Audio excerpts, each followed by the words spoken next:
Marty Supreme was supposed to be a vampire movie. Now, let me explain. So, Josh Safdie, the director of Marty Supreme, originally scripted for Kevin O'Leary, who played Milton Rockwell, to reveal his true form of being a vampire. Now, stick with me here. So, instead of the concluding scene being Marty gazing upon his newborn child, there would have been a time jump to about the 1980s with an older Marty taking his granddaughter to a play or a concert, and Marty would have been ambushed by Milton Rockwell, now showing his true self as a vampire and then exposing his fangs and extending them to Marty's neck, sinking the sharpened teeth into his veins. Now, I know that's a lot to digest considering we all saw what the final product was, and this seems just so far out there, but it's worth at least entertaining the idea. So let's just say that all happened. Would the screen have just gone black? Or would we have seen a quick glimpse of the aftermath of what just occurred?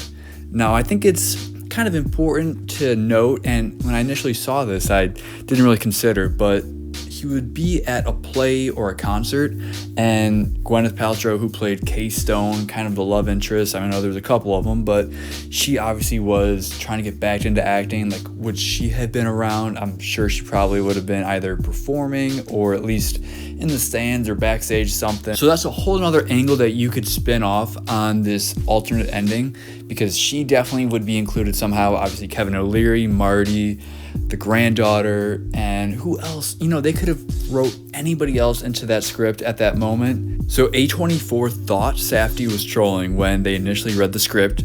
Fair, beyond fair point for A24 to think like that.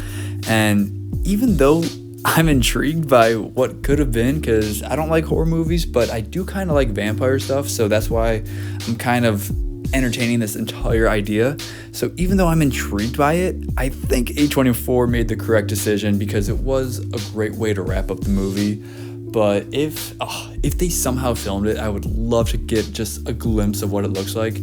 They probably didn't film it, and even if they did, they're probably not going to release that to anybody, but hey, it's a long shot, and I would definitely watch it if they somehow released it. Also, Safdie mentioned that Kevin O'Leary has that Hollywood bug now. He really wants to get into acting, and he said most likely the villain roles will be popping up for him, and I think that would be perfect because he did a great job in this movie. So let me know what you think and drop a comment.